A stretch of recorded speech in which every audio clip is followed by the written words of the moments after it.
Yo les amis, j'espère que vous allez tous très bien, et je suis super content de vous retrouver pour une nouvelle analyse. Alors je sais pas si ça s'est senti hier dans le débrief de Dortmund PSG, mais j'étais vraiment très fatigué, je trouve que l'intro en particulier est un petit peu effrayante par moments, mais je voulais dire que ce matin, objectivement le déficit de sommeil s'accroît encore un peu, le week-end va faire du bien, c'est sûr, mais ce matin j'ai la chance de bénéficier d'un supplément d'énergie qui me vient tout droit de San Siro, un supplément d'énergie que je dois, j'espère que vous apprécierez la transition, que je dois effectivement à la prestation fantastique des hommes de Gasperini hier soir qui ont terrassé Valence et qui interrogent forcément comment expliquer ce triomphe, doit-on le nuancer, jusqu'où ira l'Atalanta?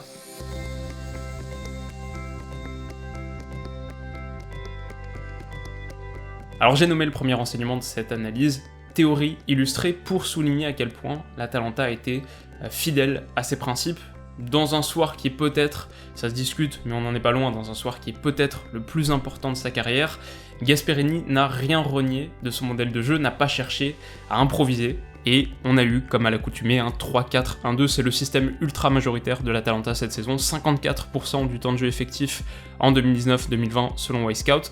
La petite surprise, c'est de retrouver Duvan Zapata sur le banc, et donc Pasalic prenait la place de Papou Gomez, qu'on retrouvait lui un cran plus haut. Alors c'est pas rarissime de le retrouver à ce poste, la longue blessure de Zapata cette saison lui a notamment permis d'y jouer 7 ou 8 matchs. L'autre modification enfin, c'est Mattia Caldara, prêté cet hiver par le Milan AC, qui prenait le poste de l'international albanais Jim City.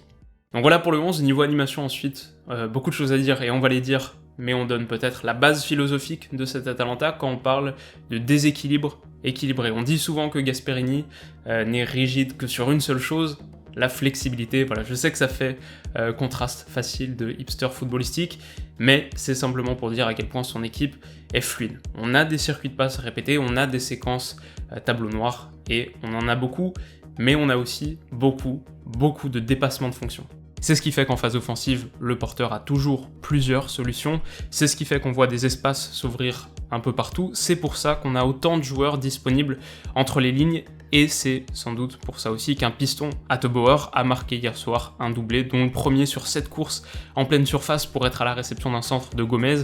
Il démarre sa course dans le dos de Gaïa qui ne le voit que trop tard. Et cette volonté d'apporter en permanence du déséquilibre, c'est pas quelque chose qui est propre seulement en phase offensive, on retrouve aussi de la fluidité et on retrouve de la flexibilité dans certains comportements défensifs. Le marquage individuel sur Dani Parejo par exemple, en tout cas sur la première demi-heure et qui paye ici, on sait que c'est le chef d'orchestre de cette équipe et c'est le joueur qui a le plus touché le ballon du match, 98 fois, mais avec une influence du coup très limitée. Donc voilà, pour moi c'est vraiment cette flexibilité collective qui saute le plus aux yeux quand on observe l'Atalanta, et c'est aussi le plus réjouissant parce qu'on voit que le tout peut être supérieur à la somme des parties. On voit qu'une équipe de foot c'est autre chose que simplement 11 individus qui portent le même maillot, et je dirais même que dans ce cas-là c'est plus qu'une machine bien huilée qui suit son programme. L'Atalanta c'est un vrai organisme vivant, capable même de sortir de son script. Alors d'un point de vue footballistique, maintenant je dirais que tout ça est sous-tendu par deux choses. La première, c'est un engagement formidable. Ça court beaucoup, et je pense pas qu'il y ait de nombreux joueurs qui aient terminé hier en dessous des 10 km. Voilà, c'est évidemment nécessaire de courir autant pour animer offensivement un 3-4-1-2, on pense par exemple au rôle des pistons, mais c'est aussi nécessaire pour récupérer autant de ballons. Et alors j'ai vu des courses de repli incroyables, des moments où tu vois un Ilicic sortir du côté gauche de ton écran au sprint, alors que à ce moment-là, le bloc de l'Atalanta est en train de cadrer plutôt bien le porteur de balle. C'est peut-être une philosophie qui est plus difficile à installer dans un groupe de véritables superstars, et c'est vrai qu'à certains moments, l'Atalanta, c'est plus laborieux que talentueux, mais ça en demeure pas moins beau à mes yeux. Donc l'intensité, première chose. Pas de fluidité sans engagement, pas de fluidité sans effort, pas de fluidité non plus sans réflexion et sans prise d'initiative. Je crois qu'un des trucs qui marque le plus quand tu regardes l'Atalanta, c'est le langage corporel ultra véhément des joueurs sans ballon. Combien de fois est-ce qu'on voit un partenaire appelé, guidé, orienté par la parole ou par le geste? Tu sens que les jambes fonctionnent bien, mais le cerveau est en alerte aussi, ça communique énormément. En début de semaine, je partageais sur Twitter un extrait d'une interview donnée par Emil Forsberg au sujet de son coach Julian Nagelsmann, où il évoquait le plaisir d'apprendre et de penser par lui-même, de découvrir les solutions par lui-même sur le terrain. Faire de ces joueurs des joueurs pensants et pensant systématiquement aussi sur la même longueur d'onde, c'est le pari que relèvent les meilleurs entraîneurs. Et quand tu combines ça à un groupe qui rechigne pas à faire les efforts, ça donne des équipes comme Leipzig, ça donne des équipes comme l'Atalanta, et c'est un vrai plaisir. Donc voilà, on pourrait dire encore plus de choses ici, par exemple à quel point cette intensité était visible sur la volonté d'aller récupérer les seconds ballons. Ici, c'est vraiment l'envie supérieure de Remo Freuler qui le met sur la voie pour inscrire le 3e but de son équipe. Tactiquement, on pourrait parler d'un football bien léché avec du redoublement de passes à la récupération pour recycler, sécuriser et organiser une nouvelle offensive, mais redoublement aussi dans le dernier tiers. Combien d'extra passes est-ce qu'on a vu dans la surface ou aux abords de la surface? Encore une fois, on est bien dans la théorie illustrée, puisque l'Atalanta est cette saison en Serie A l'équipe qui réussit le plus de passes dans les 20 mètres adverses. C'est pas surprenant. Donc voilà, équipe enthousiasmante et exemple saisissant d'à quel point le foot peut être beau. Je veux pas faire de French bashing gratuit, mais en tant que Français, en tant que supporter de l'OL, surtout c'est un rappel qui est le bienvenu en ce moment.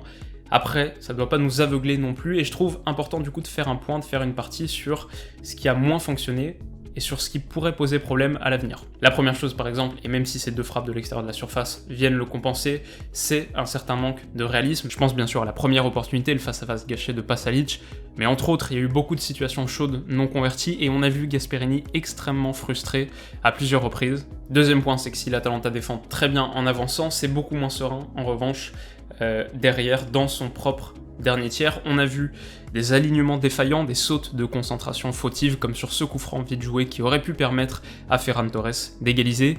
Quelques énormes erreurs en possession derrière aussi. La relance catastrophique de Golini, il se rattrape assez miraculeusement. La relance catastrophique de Palomino, la CPI cash, et ça fait 4-1. D'ailleurs, niveau expected goals, Valence est même devant sur la confrontation. 2,3 contre 1,6, 18 tirs à 11. Et ce qui est flagrant, c'est que la plus grande portion de ces occasions sont venues dans la dernière demi-heure, quand l'Atalanta gagne déjà 4-0, et on est obligé d'y lire une certaine naïveté, une certaine incapacité à tenir un score quand tu vois que à la 75e minute, en menant 4-1 à domicile sur un 8e de finale aller de Ligue des Champions, Gasperini fait sortir un défenseur central, Caldara, pour faire entrer un buteur, Duvan Zapata. Alors c'est pas pour nous déplaire, bien sûr, mais c'est quand même assez parlant, et je pense que si l'Atalanta est effectivement ultra performante sur son plan A, la réalité, c'est qu'elle n'a pas de plan B. Je pense que Gasperini essaye jamais vraiment de tenir un score parce qu'il sait que son équipe en est incapable, et ça peut être problématique pour la suite. Donc justement maintenant, la question c'est effectivement quelle suite, et déjà, est-ce que l'Atalanta ira en quart de finale de la Ligue des Champions? Le but de Cheryshev peut donner un peu d'espoir à Valence, et on aura quoi qu'il en soit une belle affiche à Mestalla au retour. Par contre, j'ai franchement du mal à imaginer l'Atalanta ne pas marquer du tout, surtout si on a encore une charnière Diakabi-Mangala, comme c'était le cas hier soir. Donc, effectivement, je vois l'Atalanta passer ce tour, je pense que maintenant le plus dur est fait, et la question c'est de savoir jusqu'où ils pourront aller. Alors, en 2018-2019, on a eu ce formidable Ajax. 19-20 sera peut-être la saison de l'Atalanta, dans un registre très différent, parce qu'on a des joueurs bien plus âgés. On peut imaginer que les mêmes cadres seront toujours là l'année suivante. Il n'y aura peut-être pas d'exode l'été prochain, après la question du vieillissement forcément. Donc quoi qu'il arrive, la suite va être intéressante et j'ai hâte de la connaître. On passe au top, et j'ai distingué en premier lieu, évidemment, le superbe Josip Ilicic, qui au-delà de son offrande pour Pasalic non converti, au-delà de son but fantastique, pied droit s'il vous plaît, a illuminé San Siro. Alors sur Twitter à la mi-temps, je disais qu'il semble apprivoiser le temps parce que sa gestuelle est lente et parce qu'il n'hésite pas à tenir le ballon dos au jeu sur de longues secondes, mais c'est une déception, et sa capacité à aspirer la pression ouvre du temps ailleurs, sous forme d'espace à exploiter dans le dos d'une défense hypnotisée. À 32 ans, il est sans aucun doute au sommet de sa carrière, et on espère le voir jouer encore quelques matchs de Coupe d'Europe. Deuxième top ensuite, et impossible de ne pas dire un mot pour Papou Gomez, un autre trentenaire qui ne les fait pas et qui a été, comme à son habitude, le moteur offensif de l'Atalanta. Le foot est un sport collectif et peu d'équipes l'ont mieux exprimé cette saison, mais ça aide d'avoir un contributeur individuel aussi généreux. En Serie A, il est, en 2019-2020, le joueur qui a réussi le plus de passes clés par 90 minutes, mais aussi le plus de progressive runs par 90 minutes, c'est en phase avec ce qu'on a vu hier. Enfin, on aurait pu parler de Remo Freuler pour son énergie et sa frappe sublime, on aurait pu mentionner l'ambiance à San Siro. On rappelle que l'Atalanta, club de Bergame, joue ses matchs de Ligue des Champions délocalisés à Milan, mais ça n'a pas empêché 45 000 supporters de s'y rendre et mettre vraiment une très belle ambiance. On aurait dû sans doute offrir au moins une place de ce podium à Gianpiero Gasperini, mais j'espère qu'on aura l'occasion de le faire en mars. Donc citons le piston droit Hans Hattebauer pour ses courses répétées et son doublé précieux. À quelques flops enfin, d'abord la charnière Mangala-Diakabi vraiment catastrophique, et les absences de Garay et Gabriel Paulista ont coûté cher. Trop faible influence et manque de réalisme fatal à Gonzalo Guedes d'abord, à Maxi Gomez surtout. Voilà, en tout cas les amis, c'est la fin de cette courte analyse et j'espère vraiment qu'elle vous aura plu. Si c'est le cas, n'hésitez pas à mettre un petit like, le fameux pouce bleu, ça m'aide vraiment beaucoup, comme vous le savez. Pour la suite des événements, donc analyse de Ligue des Champions mercredi et jeudi matin, et bien sûr la vidéo prono / preview de ces matchs le lundi. Si vous voulez pas rater ça, et si vous voulez pas rater surtout le 6e épisode de retour qui sortira samedi matin, donc samedi 10h comme tous les week-ends, vous pouvez bien sûr vous abonner à la chaîne, ça me fait toujours très plaisir, et ça me fait particulièrement plaisir de vous voir de plus en plus nombreux en ce moment, donc voilà, n'hésitez pas. De l'autre côté maintenant, on se retrouve très vite pour la suite, samedi donc. Alors d'ici là, comme d'habitude, passez une excellente journée, une très bonne fin de semaine, prenez soin de vous, surtout, et on se dit à bientôt, bisous.